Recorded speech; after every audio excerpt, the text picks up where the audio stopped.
Hey, me again. Welcome to WestEdge Wednesday. These are so much fun for me to present to you. So WestEdge Wednesday, these are all of the panels and programs from the WestEdge Design Fair, which took place in November 2025, Barker Hangar, Santa Monica, California.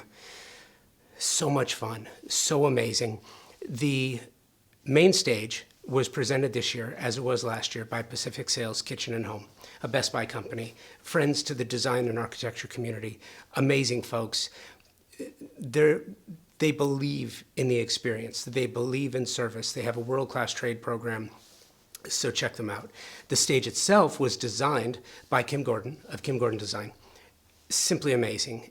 She crafted, speaking of experience, she crafted an amazing experience by which those in attendance and you, because you'll be able to see it and feel it, you'll get the vibe. Trust me, you will. The program you're about to see now, incredible. Designing for Disaster. An overall theme at WestEdge this year was rebuilding the Palisades, disasters, and this need for being prepared and hardening enclosures and really thinking about the performative functionality of design and architecture in an environment, literally an environment that's changing around us. And this program is presented by USGBC California, the U.S. Green Building Council of California, and we're extremely fortunate to have partnered with them for many years. Great organization. Love working with them. You're going to love it. I hope you do. Adam, take it away. Hi, good morning, everybody. Thanks for coming out. This is our little breakfast brunch lecture talk, right? So happy and honored to be here helping facilitate this great discussion that we're going to have today. You know, normally in the luxury arena, interior design world, we're talking about trends, we're talking about our crazy celebrity clients, we're talking about what the new kitchen appliance that everyone needs to use, and suddenly when you have an event that we had last January, none of that seems to matter anymore, and all the important things certainly come straight into focus. And I think that we're at the point right now where we're talking about what actually really matters, which is resilience, which is community, and right now it's the future of architecture. And it's the future of where we're going. Quickly about me, my name is Adam Hunter. I'm an interior designer here in West Hollywood. I was living in the Palisades when my home burned down. I was in a rental, so I wasn't affected as much as dear friends who are here today who lost their home and their business. And I think we need to keep up the optimism and keep up the enthusiasm because it's a long road ahead. But I think that's what we're going to primarily talk about today with our esteemed panelists. And I'm going to let them introduce themselves if they don't mind. So we'll start with Richard Manion, if you don't mind. Hi, I'm Richard Manion. Thanks for coming today. I'm an architect and run a firm in Los Angeles. We design private residences across the country and occasionally around the world. Hello, I'm Sarah Malek Barney. I'm the founder and principal designer of Band Design. We have offices in Austin, Texas, and here in LA as well, and it's primarily high-end residential design. Hi, I'm Stacy Munich, and I'm the principal and lead designer, founder of Stacy Munich Interiors.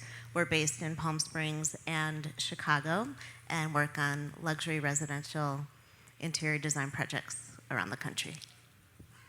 Hi, I'm Todd Paolillo. I'm with KA Design Group, a principal there, practicing and working in LA for 25 years now. Same focus, high-end custom residential projects across the country and the world, and very privileged to be here with you all. Thank you. Hi, my name is Marcella Oliver. I am a USGBC California board member. Thank you for making this happen. I'm super excited. I'm also an architecture professor where we run our studio as an atelier, community-driven design, and using digital twins and high-end technology for social mobility. Great, thank you. Just going to throw ourselves right in there. with the fires and the Palisades and Altadena, what do you think that taught us about the livability in Southern California? And I'm throwing that out to anyone. Sarah? Me? Yeah, I mean, I think one thing that we've cut a lot of corners over the years, cost, time, whatever else. And I think the fires really taught us that cutting those corners can be very detrimental. Mm-hmm.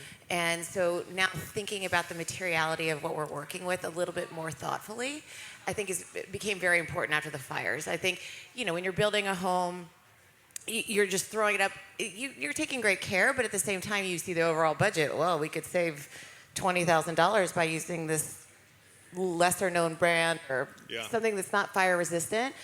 It'll be fine. And then now I think we've kind of understand the value of putting more into the space. Yeah, absolutely. Anybody else had any thoughts on that? I think that now after a year, we're beginning to realize that it's not about one single house, but it's a whole community that got affected. So the rebuilding is more challenging than we can ever imagine, because it's not about one single house, and especially we're going to start talking about certain guidelines that is about a block, it's about a community, it's about the habits that now we need to solve.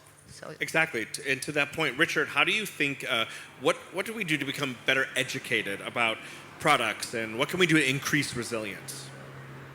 Well, certainly we have opportunities in materials, and we know that, architecturally people kind of like what they like, but rendering them in materials that may be more suitable for their location and their, what natural disasters might impact them. So, fire is one, and obviously, we have earthquakes and occasionally high winds and others, and then the landscape around them that integrates with them. So I think it's kind of a holistic approach where you need to know what are the impacts to your area, what makes sense in terms of construction techniques and options. There are lots of options without looking like a concrete bunker. That's exactly what I was going to say. How do you not build a bunch of adobe houses in the Palisades? Right. And the Palisades was a unique example because you basically had a fire acting as a flamethrower, which is not the typical fire. Mostly it's embers that fly and then get into structures that are deficient in certain ways. So you have a lot of easy solutions like dampers to control the access of embers, materials that are less, or more resistant to fire burning. But if you have a flamethrower, you're going to be in a different situation. That's going to be very difficult. That'll even melt metal and eventually, glazing. So I think we have to kind of term. You say flamethrower because of the perfect storm. You have a hurricane force wind with a fire. Yeah. There's nothing you're really going to be able to do because it's just too intense. It's like putting a frying pan next to your house. But most of the time, it's a fire that's in an area that could be less spread by more resilient construction, and then adapting the landscape properly with plants that are, resistant to burning, more native, further from, residences. I think it's kind of adapting all those holistically in the construction. That's actually very interesting. That makes a lot of sense. Where is the leadership, guys? Todd, Marcella, where do you think, who should be stepping up? Are the architects? I know that I threw my hat in the ring early on with the foundation that I started, politically, institutionally. What are your thoughts? I need to say it right now because I don't know if you guys know the United States Green Building Council, national, and we also have it in California, but I don't know if you know, but they were the very first ones in the green movement that gave order to all the different things that we need to talk about green: water, energy, soil, materials. So now they have what is called the USG Green Building Council guidelines. And we have a booth, and there's basically 5 strategies. Wow. We work with very reputable small and big firms of things you can do right away. We actually show these to 170 middle schoolers using digital twins, and we feel very proud about these guidelines.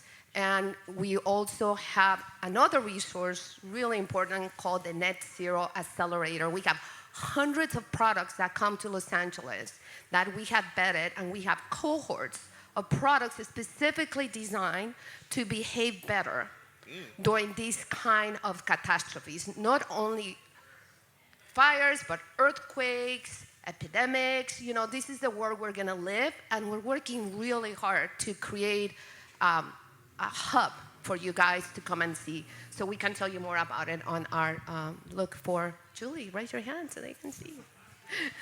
So that's my 2 cents. I think organizations like these, I love that. architects, engineers, interior designers, and I feel very proud to be saying that. For you. Yeah, sure. I think leadership is the important word because thousands of people have stepped up. It's been incredible, the turnout that different communities and different factions, even within the design community, have showed up. But getting them all to communicate with each other, that's been the real trick of all of this. And I think something like this panel and all the people here to hear all these different perspectives is what's important. Because you have something like, the CS 2.0 program, that was the case study initiative of, probably 60 architects. But Crest was able to get that group to have town hall forums with city leaders and planners, for example, and also for those architects to importantly share their anecdotes of all their clients, because that's really who we're doing this for. And yeah. One of those people who really stepped up is me. No, I'm joking, of course, but my wonderful Kaylee Nichols, who's in the audience, who's been with me 15 years, and I started something called LA Can Do, Creatives Aid in Natural Disasters, and we were able to give $3 to $5 million worth of new furnishings to people within the first couple of months, which was great for the thousands of people that love me. Thank you. That's so nice. Thank you. It is not great for the 4,000 people who hate me. But we had to figure out, we're going through our list. And one of the things we're doing is on December 9th, we're throwing an event at the PDC. You're all welcome in the lobby. And it's because one thing you didn't think of as we come closer to holidays is the donations of all the people that lost their generational Christmas gifts, Christmas ornaments, Christmas legacy materials, right? So, and it's like the last thing you're thinking about when you're thinking about, I need a place to live. So, also, donate, please go to lacando.org/donate, and we're really trying to raise cash. And I think that we'll speak about this. I think there's a general fatigue that I'm noticing, that I've seen people's enthusiasm wane, and you can't. This is a 10-year build here. We have to stay motivated, and there are times that even I want to stay in bed, and I'm sure everyone feels this way. Certainly people have lost their homes. I mean, it's totally overwhelming, but we can't. We have to keep staying up. So I'm sorry. I just wanted to throw that out there. Stacy, what is the loss of community? I'm going to combine a couple things. What does the loss of community mean on the ground? Loss of home and property. What are the real practical consequences here beyond the headlines? First of all, is there anybody in the audience that did lose their home? Home and business. Home and business. So I'm deeply sorry. It is really just a You're right. horrible thing to go through. So I was talking to a prospective client earlier this week who lost their home in Altadena, and they had just bought the home and moved in a year before. A couple, starting their life together, and they were not completely connected with their community yet because they were new to the area. And what they had shared with me is they're closer now with the people that lost their homes in the neighborhood, and that their community has actually come together and become much stronger and more cohesive. And as they're in a temporary home currently and thinking about and planning their rebuild, they're really looking forward to being closer with those neighbors than they were before. What was the other question? Oh, no, I just said I love that, actually. That's meaningful, to just in a mindful way. What are the real practical consequences beyond the headlines, and maybe what are the broader economic and social impacts that we're not addressing? And by the way, I think from here on in, anybody who feels anything, I'm supposed to assign you questions, but if you feel it, say it. So there are a lot of people that may have been underinsured, unfortunately, and are really struggling with the insurance agencies. Coincidentally, my mom and I have a condo together in Chicago in a high-rise, and 3 years ago we had a fire 2 stories above our unit, and our unit was completely damaged, water and smoke. And some people can't afford to rebuild the type of home or the type of business that they had before the fire. And there are more fabricated homes, prefab homes, manufactured homes that are really offering solutions. And not to take anything away from our brilliant architects, but some people can't do it. So, and I had an idea, actually, going again off script here, where maybe architects could combine with, I'm calling them either prefabulous, if you're gay, or precision built, sounds a little better. But my idea is, can we incorporate that? And some architects that I've spoken with are like, God forbid, get away, and I understand. And some are like, oh, that's interesting, right? Like, is there a way that they could improve it? I know that Marmel Radziner has their own sort of version of prefab homes. Anyway, it's an interesting thing to think about, because people, especially in the alphabet streets, and I'm speaking specifically about the Palisades now, not Altadena, sorry, could live in there, could build like a guest house, and they could get back immediately. Do you know what I mean? Yeah, but I think there's something in that mental mindset, right? Do you want to be living you're absolutely dirt right. where there are My no sister just trees sold her and no house one's because of there? that. I mean, that's sort of, I think, a big mental exercise a lot of homeowners are going through as well. Like, yeah, I want to rebuild, and I could pop up an ADU and live there, but is that community there? Are they coming back? How long will it take for them to come back?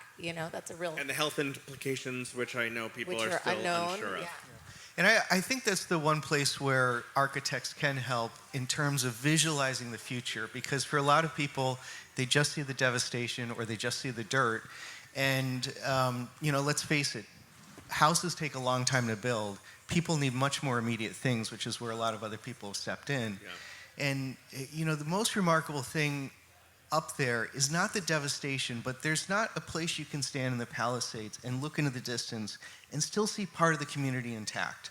Still see neighborhoods that maybe, while decimated, there's portions that are there to graft back onto and rebuild. And I think we have the power, just through the tools that architects use and designers in general, to vision, a community that can come back again. And we're doing 2 things, the United States Green Building Council, because if you notice, even at different levels of income, that they don't have the language, right, to even start communicating with an architect, right? So you have probably 2-3 generations that they just passed the house. And now you're all of a sudden, that's a whole, as we all know, designing a house. So what we're doing is creating a lot of workshops to educate the community with the language, with the renderings, with the visualization. So that's been very successful. And the second thing is that we also have a platform where you can actually start visualizing it as an urban planning tool. I don't know if you guys know what a digital twin is. So basically the aerospace and manufacturing, they've been using it for a long time. But the idea, and I'm sure architects, there's no other way to design these days, but you make a model, a digital model of the way it could be and the what-if scenarios. And that's where you can start bringing all your products from the Net Zero Accelerator. Basically, rendering, visualization, engaging it is already very important for engaging different levels of community. That's a workshop is a great idea. I'm going to Richard and to the architects. I'm curious of what you think of how we do not get a bunch of, tract homes. I certainly know some builders who are just cranking out A, B, C, D, E, and that's my biggest fear. And then the other fear is, how do we make sure it's not Beverly Park? Not that there's anything wrong with Beverly Park, but I mean pricing itself out so it's a fully Lamborghini kind of town now, which is the opposite of what the Palisades was. Sure. I think you're going to get less Beverly Park in general, because uber affluent people will want to live in an area already set and established. Mature trees, whatever it is, the environment, they're not going to want to deal with that in their lives. That's, obviously the more money you have, the more you can be removed from unpleasantries. But I think it's the question. I guess what I mean by that, just to be clear, is Yeah. cost prohibitive. Like the alphabet streets are now, it's going to cost you $6 million to live in the alphabet streets, where it Sure. used to be 1.5. That's what I meant by upping the. Yeah. Well, I mean, that gets into broader economic problems, I think, that Correct. are a little bit, based about availability of housing and cost of doing business. And LA, unfortunately, is not necessarily the most proactive city in making development easy. There's a lot of hurdles you have to go through. When I moved here, it took 3 weeks to get a residential building permit for a 15,000 square foot house. Whoa. Now you're lucky if it's 6 months. So, and never mind the fire and all that. So I think it's a combination of, maybe educating the public the best you can and finding out what people really want in their environment, in their neighborhood. I mean, obviously we don't have universal standards of design. Yeah. We're not in that age anymore. We're in a grand age of eclecticism. And you could create some kind of overlay districts or some sort of standards in the area. I worry about the newness. And I don't know that there's anything we can do about that. You could put a Spanish next to a modern, next to a traditional, next to a colonial. They're all going to feel a little spanking new. Right. But that's what you probably see in every street in Los Angeles that doesn't have a historic overlay district. So, True. You don't, it's the nature of where we are in individual expression. So I don't think you can avoid that. I think some of it should be scale and sense of, how building volumes relate to one another and they're not overwhelming one another, so it doesn't look like, either live in an urban environment or suburban environment. These urban townhouses can tend to be a little bit neither here nor there. Yeah. And some of it's landscape and approach in that regard. Yeah. You could try to create some standards. The city of Beverly Hills does a fairly good job to try to create a design review where there is, you submit a certain type and you try to stick to it. Now I hope they'll do that, or are they just going to say, get it up, get it up, get it up? Well, it's very hard because you're also trying to get Rebuild. the community back as fast as possible. Yeah. And, the only way to do that would be to be like an Irvine company, essentially control everything, but then the aesthetic is going to be 100% uniform. Right. So I think unfortunately it's probably not a solvable problem. The question is just trying to mitigate it as much as possible. That's a great answer. There's a huge human impact here, huge, like what you were talking to, Stacy. And there's a quote that says, "People rebuild buildings, but buildings also shape people." And I think of how many times I've spent in Cafe Vita, which was a little, shitbox in the Palisades, but it meant so much to so many people. And it was the symbol of it. I know that, and again, I'm speaking primarily to the Palisades because I lived there. So that's only, I'm mentioning that. That there's the framework of the Chase on the corner there. There was the Chase Bank and the Starbucks corner, and the framework is still there that they were going to maybe make into a park. I'm a 9/11 New Yorker, and I remember, think of all the new architecture and the new things that came from that. But you have to think of the lasting physical damage that this does, and how people are going to, recover from that, and how do we view home in the wake of these events. And I guess finally, and I'm throwing this out, this was the comboing of 3 questions. What role does design play in well-being, which I think we're really becoming aware of in this mindfulness world that we live in, and what can we realistically do? Sure, I'll answer that, or start, because the rest of you, please. I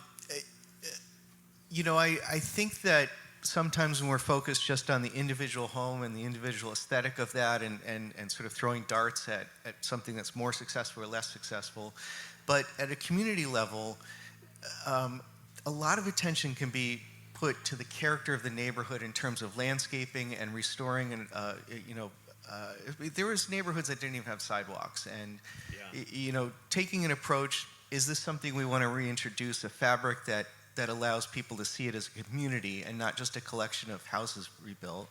And secondly, people came to California because of the health benefits and being that close to the ocean. So just embracing the potential here for reintroducing landscape in a sensible way. I love that. Let the city come in and plant, do major tree planting instead of leaving it to individuals on each property. Offer programs that subsidize things like that. So there's a lot of places where we can look at it at a community scale and not put it all on the individual property owner. And this is where I think I have a lot of hope for the new technology, because you're going to require urban planning. We're seeing that a lot of things that if we had like a huge bow swell, that is not just one house, but it will probably sit 100 feet, 200 feet, or if we have a concrete wall, a CMU can be so many different textures and colors, but it wouldn't be just one parcel. It will be more efficient if it's 200 feet. So how do we start bringing in urban planners, architects? So one of the things we're building is literally creating a model of the entire neighborhood, so you can literally drag and drop like Minecraft, right? And then, like Minecraft for real, right? So how can you actually, do you want to put hempcrete? Do you want to put metal? Do you want to put cement? Is it going to Cedar go? shake. Can we do that? Can we put cedar? Can we make these cedar shake houses? Not But can't you real. just like put concrete and then stick on the cedar? No. I don't know. I mean, I'm really genuinely There are curious. some No. materials. There's some unique GFRC materials that can look exactly like They wood. can look like. It's really amazing. There's Good. a great company that does this Yeah. in the Simi Valley area, a local company. Great. And we've got wood beams for trellises that are actually made of this material that's So many of those ranch fire houses were resistant. wood. Yeah. Yeah, but Yeah. like They were look lovely. like. Yeah. You know? That's interesting. I also think maybe community centers. I think people are really working on the Community community centers to Pocket help. parks. Yeah. Pocket parks, green spaces. That also will help a lot for another catastrophe. So now you have all these fields that have to come together to create something that is sustainable. Yeah. Stacy, anybody any thoughts? Well, I think it also forces us all to think outside the box and look at different materials in a different way and more innovative, sustainable materials. I was in Japan earlier this year, and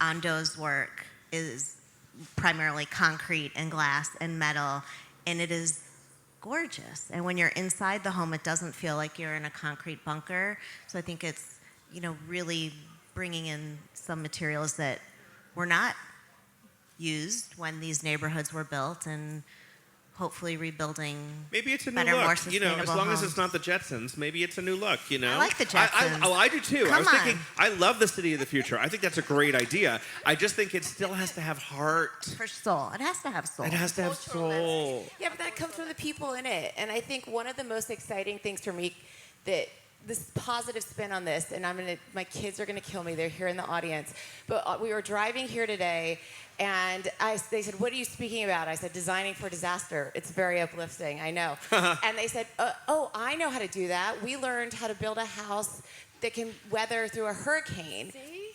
And she told me about what the tools were and the mechanisms Wow. to build a house. what I'm That's talking impressive, about. And ladies. then they said, oh yeah, and then we spray a hose, and does it stand or does it not? But I thought the education they're getting in public school about this now That's is great. amazing. And that I don't know if you would have seen that 5 years ago, 10 years ago, and it's You're right. now on their mind, which maybe is a good thing or a bad thing, but they're at least educated and prepared for it.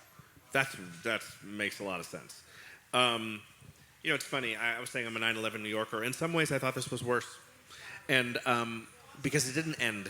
There was one big boom with the other thing, and this is just a slow burn. Sorry for the pun there, but it really is. And I think that people, again, it's the resilience I'm finding is waning, and I hope that's not the case. I think there are superheroes. This is a polarizing figure, but Rick Caruso I'm related to because his daughter is my client, and he has some fantastically amazing ideas. And that's someone who's a developer, but also connected to the city and also connected.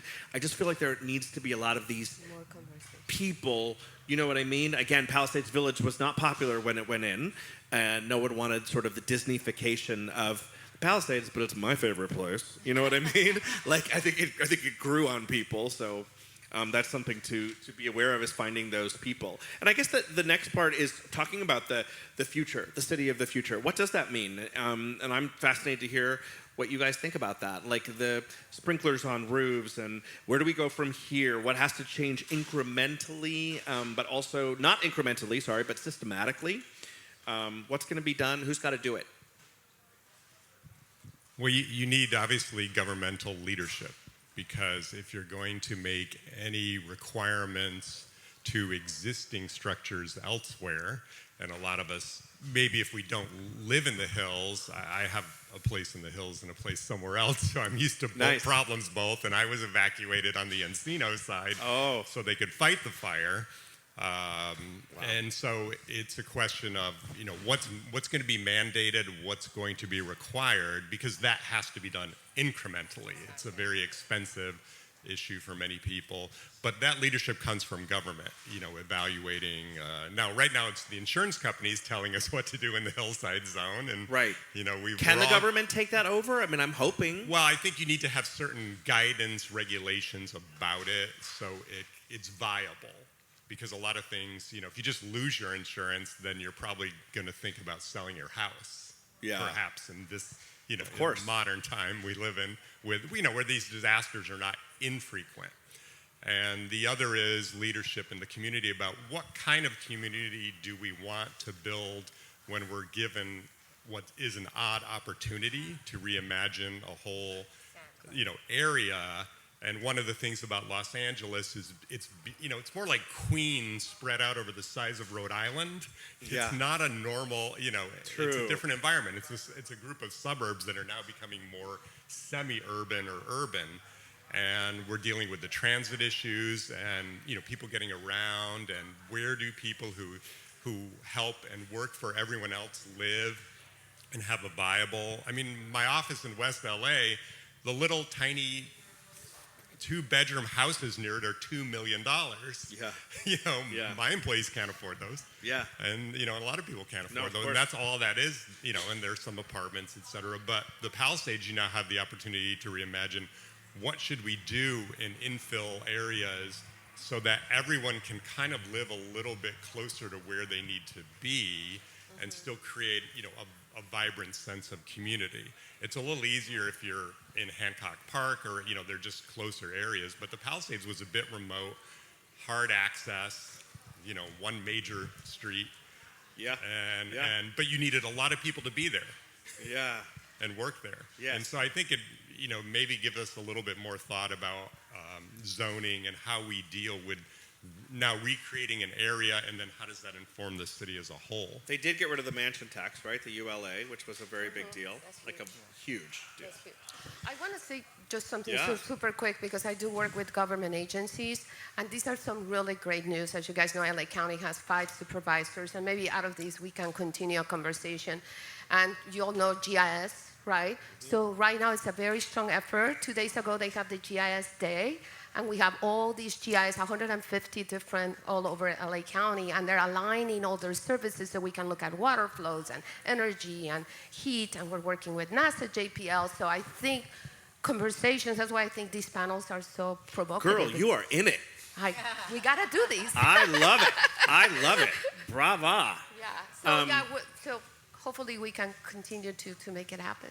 Sarah? But I to piggyback on that, I hate to beat a dead horse, but education. You're right. I'm a designer. I cannot pretend to know everything there is to know about rebuilding a house. Me too.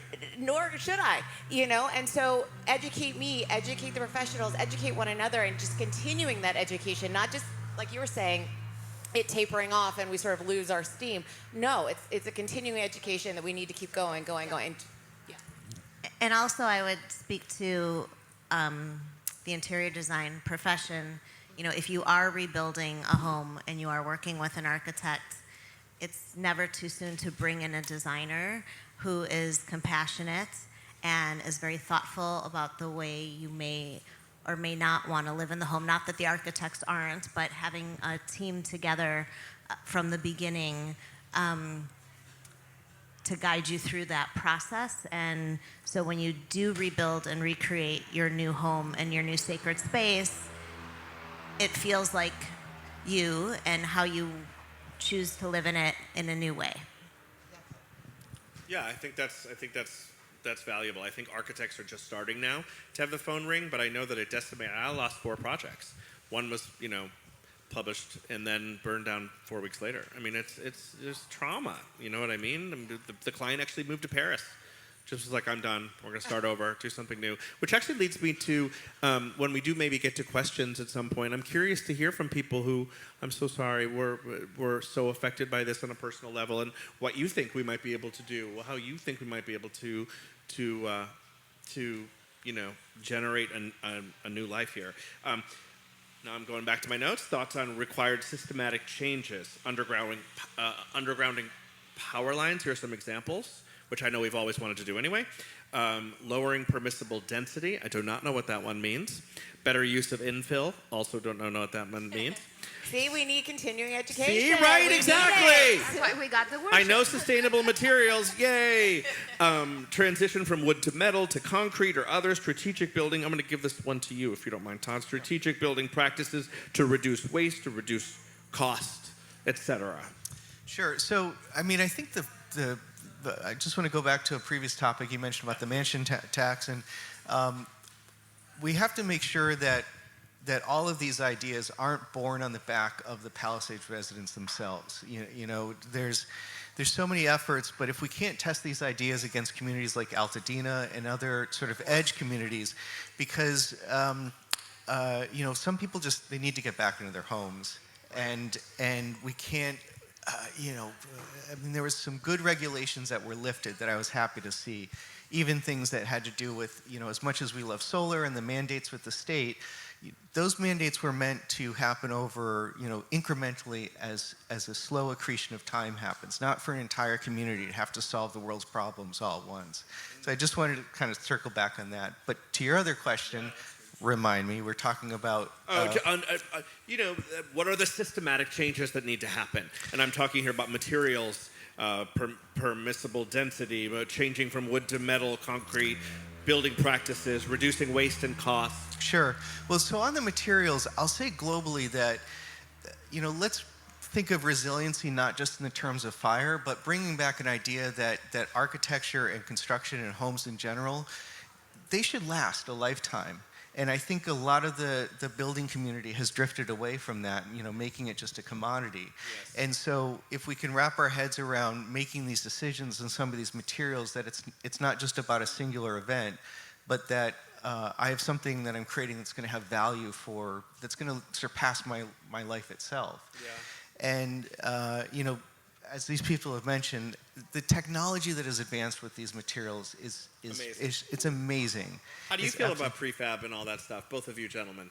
Well, this is so that's like someone saying to me, "Fake marble." Well, no. I'm like, oh, I'm so happy for you. That's great. I think I know they do. This is where people have used the word tract housing as a bit of a boogeyman, but the sad truth is, who's already figured out how to build stuff quickly and affordably?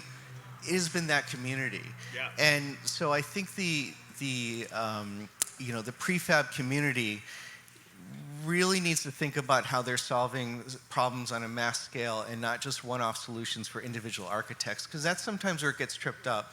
They come and they court an individual architect, and we want to customize, we want to make it unique. Yeah. And sometimes that flies in the face of where the efficiencies are in some of these prefab programs. So we have to find a sort of middle ground of being able to get that mass production, but not force it to be something that it can't be. That's interesting. Yeah. And I don't think prefab has to be ugly by nature, Yeah. or I agree. Or from the 70s. Yeah. I mean, you look at a lot of, quote unquote, a lot of the neighborhoods in LA were tract houses. They were that's what a tract looked like in the 30s. Right. And it just was a bit more coherent. But those were put together in mass numbers, and now some of them are historic districts. So I think it's something that can work, but it's going to need some guidelines and some. That's why I wonder if there wasn't some sort of hybrid where an architect could proudly put their name on something, because it is a unique semi-custom home. Again, it's the words you use: precision built, semi-custom. A lot of it I think has to do with branding and marketing in that sense. For sure. What was I going to say after that? I'm curious, how am I doing, Josh? What do we got?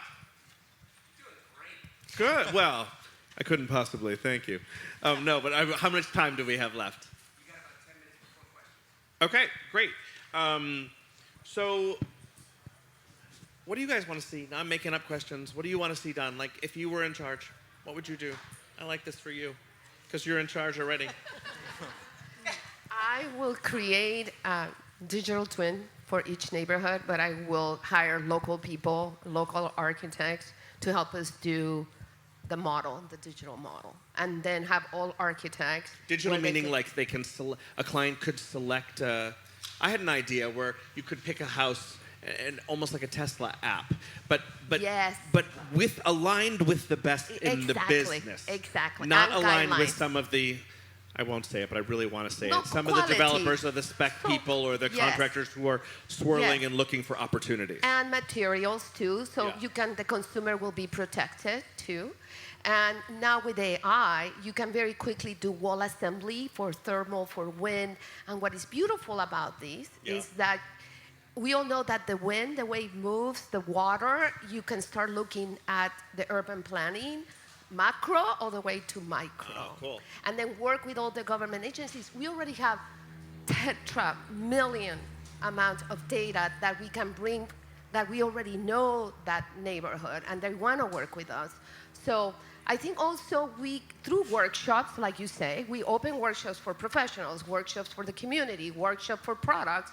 You can create some really robust interface for participation, and more than anything, agility, right? That's what we need to start doing. And let's all remember, you have a house that is a framing model, like even a garage. Even it can, just by the finishes, can look completely different depending what is the taste, the theme, the innovation, and I think that's why we start like kind of looking like the young generation very easily can understand how one model can look completely different just by the product. To Richard's point, which I'm going to remember, the newness is what it is. There is an is what it is moment to this. And I never really thought about that. I've been banging my head thinking like, how do we not make it feel like, some bad areas of Newport Beach or like, so, even in a high-end Singapore, you know what I mean? How do we make it feel not new? Well, there's no but design. maybe you can't. Maybe it's going to be a reinvention, Maybe that's part of the story. You know what the word is? Design. Design, I agree. Design is so important here. Design is the key word, and it's not taught. That's why STEAM is so popular. But the word design is very powerful, and I think that's what pre-pack, non-prefab design, and that's why architects need to step up to the plate, interior designers, architects, landscape, and really share the design. And I see it happening. I don't know, I'm sure a lot of people know Jamie Rummerfield, who's a friend of mine, who's done miraculous things with her. I'm going to screw it up. Do you know, there's a book, a pattern book? Yeah, the pattern recognition. Right? Which is talking about all the amazing nuances and things that were very special to those, let's say, the ranch homes, like the windows that were like the leaded crossed windows, and I'm forgetting a bunch of things, but keeping the integrity of what it was, but maybe there's a way of modernizing that, which again gets back to design. Well, I think that's a big piece of it, right? Like right after the fires happened and everybody's, we got to rebuild. I was scared that people weren't going to be thoughtful about it. You're right. And that doesn't necessarily mean drag it out or slow it down, but really pausing, being thoughtful about the design, the details in it, and not just trying to rush it through and get it done. We all want to get it done, but we want to get it done right, and that's a key piece that we have to sort of keep like top of mind. moderating your weight, which I'm only learning to do at 51 years old. You know what I mean? You have to be like, go, but then it's also take a beat. It's hard because now I feel like people are in the other way. Now people are if you're going going to to rush take along, forever. you're going to make a mistake, and then we could be right back where we were before. So being thoughtful, mindful about those design choices, the architecture of the home, all of those things, I think let's not lose sight of that. Yeah, and I think, let's not forget, good design can be infectious. If you lead by example, and I think this is a time, too, where we shouldn't be overly precious about good design. I mean, there's always an idea that good design warrants, the designers have value, and so they should be compensated as such, et cetera, et cetera. Mm-hmm. But let's lead by example, and let's hope that kind of permeates the community. I do want to go back to, some things how we could change Please. the community. There's a few things I think the city could step in on and do more broadly. One of them, it's a very simple thing, but do a mass survey of the entire Palisades so that the individual homeowners don't have to come forward with those expenses themselves. Do a mass geological survey so that individual homeowners don't need to come and have a soils report for each thing. I mean, these are very technical things, but these are things that slow the process down. And I think, there's a lot of things that you mentioned just with the information sharing that's happening. And there's a couple things that are getting off the ground. The city is trying to get, sort of AI layer to being able to show people very quickly what the total development potential of the property is. Because sometimes that's the hardest thing to visualize. Like, what can I actually do with this property or not based on very complicated zoning that has been getting simplified. So sorry, I didn't mean to take it away from some of the materials conversation, but I think this is a place where I think the city needs to step up in a different way. Yeah. Quality standards, Right. quality guidelines with Right. options. Yeah. And there are little micro communities in the Palisades. There's the Huntington Palisades, where I think those people will be just fine, as far as taking a long time to build and a great amount of square foot. I think a lot about the alphabet streets because I feel like those were so specific to the 50s or whenever they were built. Those tiny little lots, are they going to become like, is somebody going to buy 3 lots so it's a huge home next to 2 tiny homes? I mean, again, I'm just thinking aesthetically, which I know is not important because you're right. People need to get it in their homes, period, the end. And a lot of people don't want to go on this custom build process for years and years, which is what our job is. They just didn't want, they just want back in. And I feel like there are so many questions that are just sort of... And don't forget SB9, right? Like now, parcels can have quadruplex. No, So I didn't for- understand anything you said, so say it for all these people. I could pretend, right? I could be like, yes, SB9, exactly. No idea. We need the education. See? Sarah and I are like, help me. So developers are huge, and I don't know in the Palisades, but for sure in Altadena, so as you guys know, is basically the end of single house, right? A lot of rich communities don't like it because you need more infrastructure. But it's the idea that on a parcel now you can build an ADU, or now you can actually divide your property and have 4 houses, so that's a quadruplex. So, Wait, you can do that now? yeah, Really? yeah, but might not be good. That's not saying doesn't sound so good. Well, are you going to have a quadruplex and then have like a, traditional ranch house? So more than ever, you need to have like a visualization. I think people are super thoughtful about it. This discussion is Yeah. that. I do think that. I just don't Yeah. want it to turn into 20 years. Yeah, but I just worry about in Altadena specifically, the land is obviously less expensive. A foreign developer can come in, snatch up Exactly. 20 lots, and then you've got your tract Exactly. homes that are not well designed and are I Exactly. think that's happened Gross. in Malibu. I mean, I know That's it has. I think happening. someone bought $100 million Yeah. worth of stuff in Yeah. Malibu. And that's What are they going to because- do? Build a mall? it'll be worse in Altadena. Yeah. I wish I knew more about Altadena, so I'm sorry for any of those who, if you can speak to that a little bit more. So many of my clients have been in the Palisades. I lived in the Palisades. My sister lived in the Palisades. So that's sort of why I'm coming from that point of view. I think we should continue to and open this up if you don't mind. I'm gonna do it. I just got my 10-minute warning, which is great. So I'm going to start with my mentor. I'm going to pick on Greg Champion and his wonderful wife Jen, who were dear friends of mine, who were extremely involved. Greg was on the news that entire week because he was doing astonishing things while he lost his home, lost his business. I was lucky enough to go on a shopping spree with the girls because my friend owns Aloe, so I got to do a little shopping with his daughter. We're trying to find the light here, but could you tell us about your journey and where you are and all that stuff? Well, first off, I want to thank all of you for being here and lots of education, insight. Adam, you're quite the host. Thank you. I did want to think about, Todd, you got me thinking about this. What we need to create is a playbook for the community, the house owner, everybody, because this happened in Paradise a few years ago. This happened at Wolseley a few years ago. We didn't get downloaded the playbook. And this rebuild of the Palisades has to be, what are we doing with the power lines? What are we doing with the water? What are we doing with the sidewalks? Let's get it done right, because guess what? Mother Nature is undefeated. She's going to come back. Yeah, one way or another. And bigger and stronger and more often. Amen. Amen. But climate change doesn't exist, so I don't know what you're talking about. Yeah, oops. So the point is that I would love to come up with some sort of playbook that just covers all of it.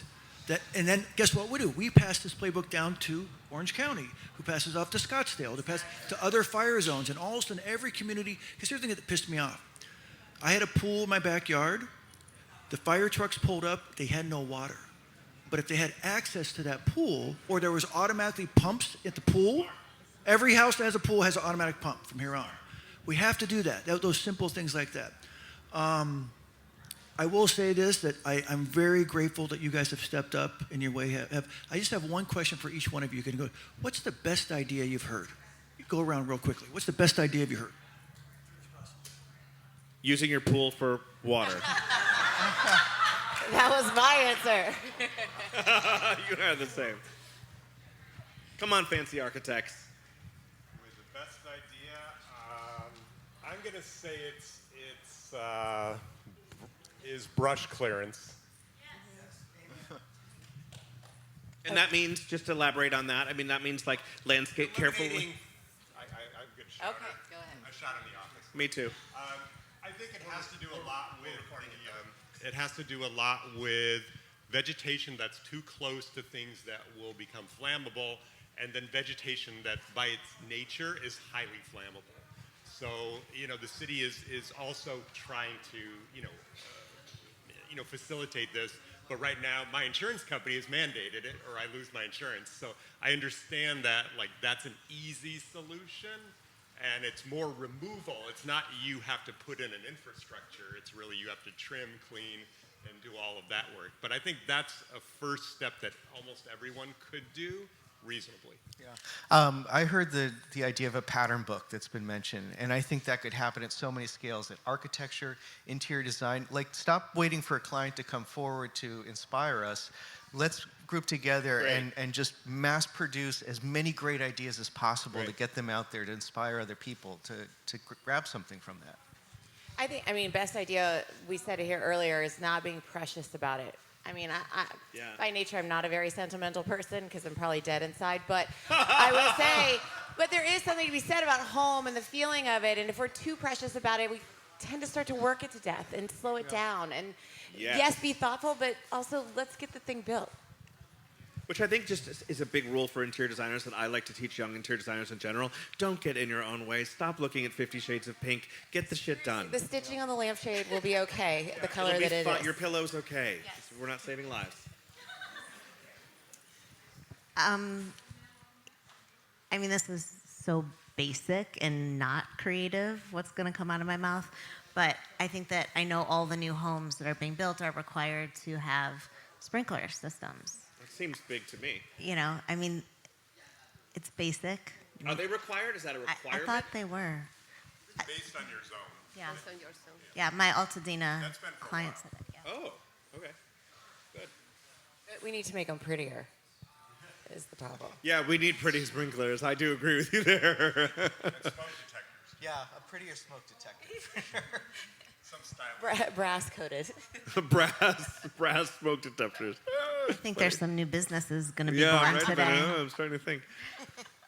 For Marcella? me, the best idea, so I'm pretty solid with creating this visualization, Minecraft for real, but I think from today is that LA is where ideas become reality. And I think with all the amazing architects that we have, we could really come up with that playbook that we can control this built environment that is sustainable, resilient, ecological, and inclusive. And I think we have that potential. I feel after this panel, I feel very I feel inspired excited. too, actually. Yeah. I feel a little reinvigorated. I think I need it as well. Anybody else who wanted to speak to anything? Yes? I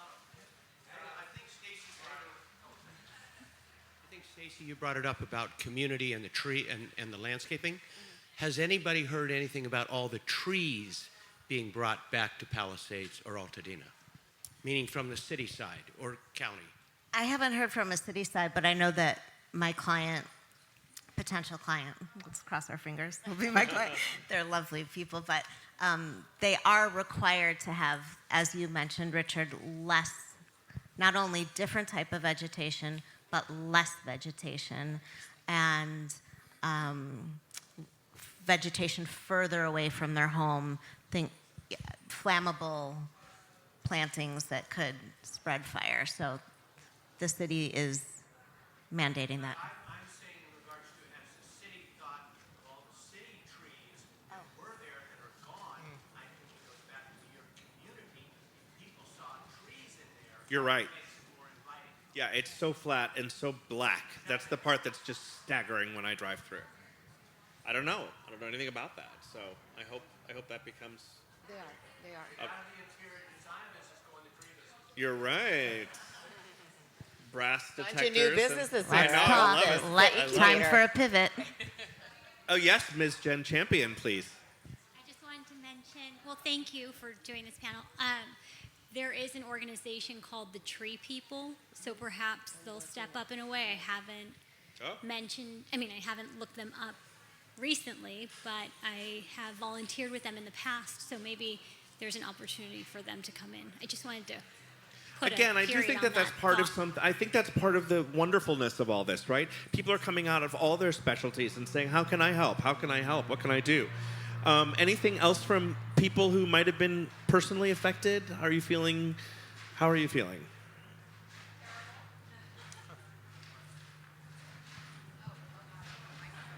Oh God, she doesn't want a microphone. She feels terrible. I wanted to respond to the Tree People. I work with the Tree People, USGBC California. really? We're very close to the Tree People.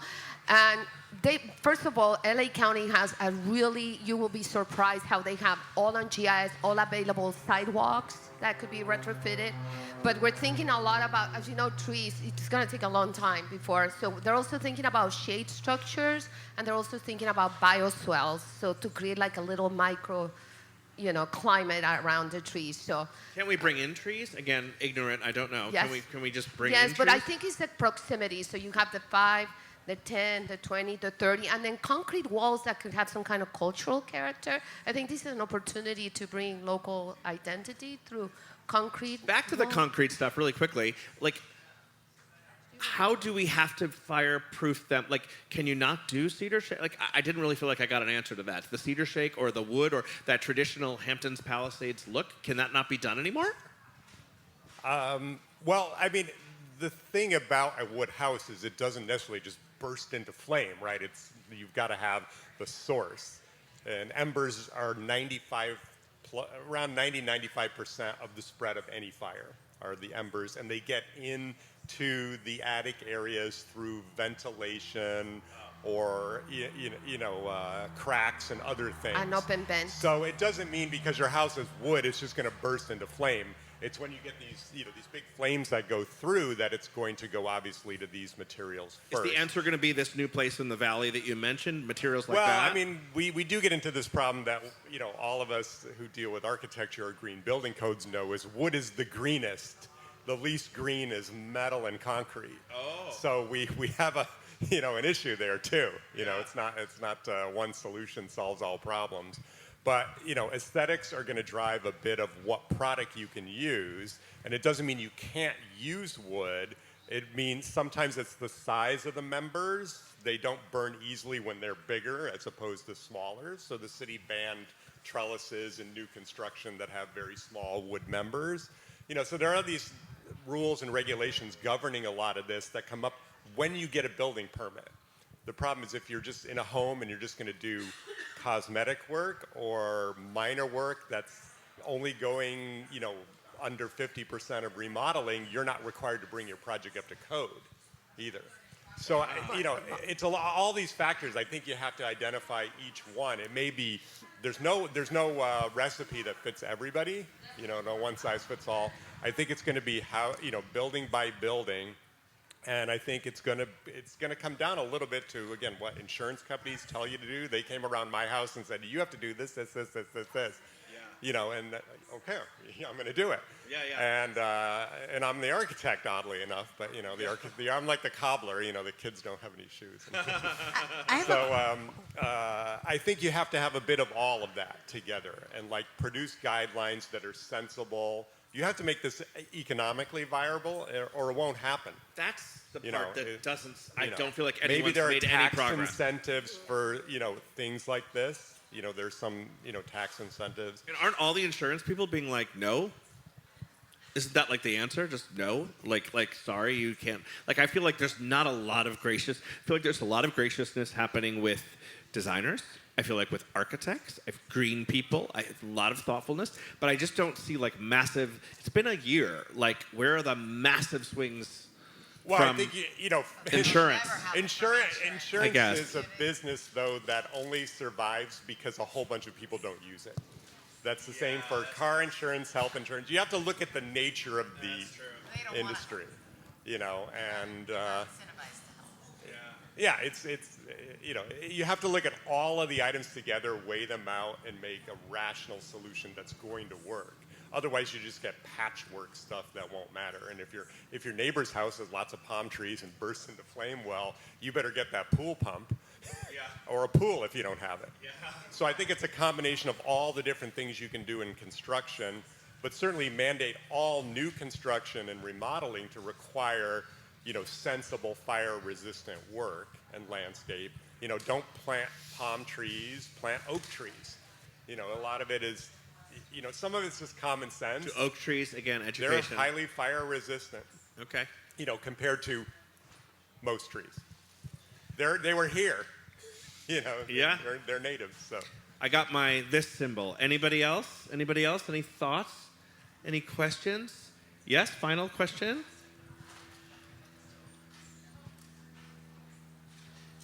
Something sort of synergistic that I heard was this idea of kind of where there may not be the ability to regulate, like aesthetically, for example, but with a digital twin, the idea that if you can put out the digital twin, like in the holacracy, which is a non-hierarchical business structure model, there's something called the advice process where no one's in charge of the other person, so you don't have a boss that tells you can or cannot do this thing, but you're required to ask advice of everyone who's affected in your company.